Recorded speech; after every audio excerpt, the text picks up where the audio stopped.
Skip ahead to the timestamp in the description for my favorite casting tip that really opened my eyes to a new way of thinking about casting.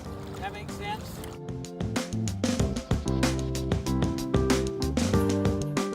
How to cast a cheap rod. When I'm doing a snap T cast, I like the anchor out in front of me as much as possible. I don't like the anchor to land behind me. This cast here is what usually happens to me when I'm casting big flies, is I'll sweep around and right before I cast, the anchor slips back down and the cast goes off. If I let it fall back down too far and the fly line anchors it like that one, see that cast fail? That's because I didn't hit it just right. That was all about the anchor. And when you have a rod this flimsy and it's not really the greatest casting rod in the world, you have to nail the anchor perfect. That time I had a little too much stick. The island kind of saved the head from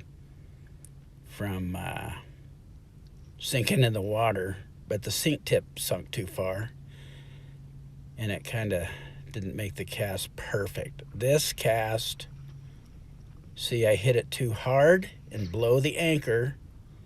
I needed to slow down my sweep or hit it less hard or be smoother. Smoothness is the key, and I wasn't there. Little blown anchor and it totally messed up the cast. Now in this cast, I think I hit it just perfect. No, the fly line itself, I think it actually laid on the island there. Now this cast, the fly line stays aerialized and only the sink tip makes the anchor. And finally, the cast takes off.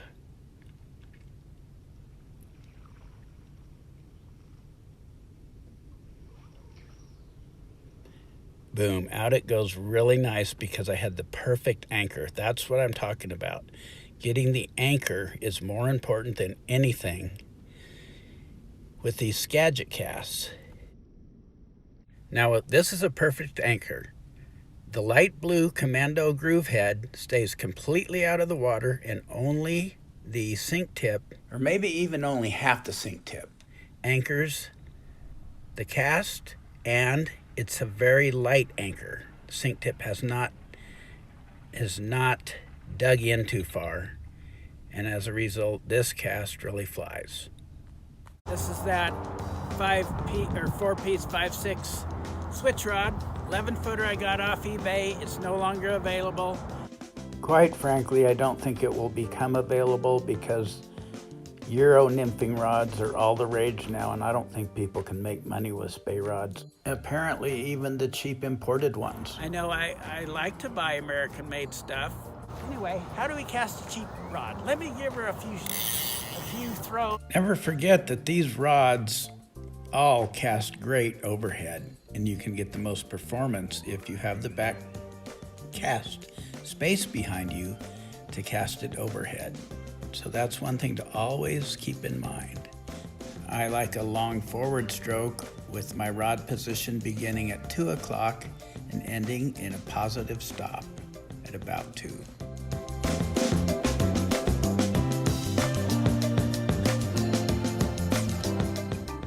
Try aiming a little higher and see if that doesn't help your cast, especially when you're trying to go for distance. With a rod this finicky, smoothness is the key to getting a good cast.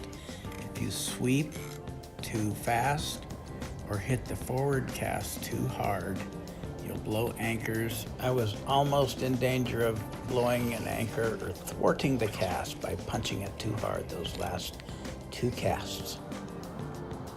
If you're having trouble blowing anchors, don't forget to let your fly sink after setting your anchor.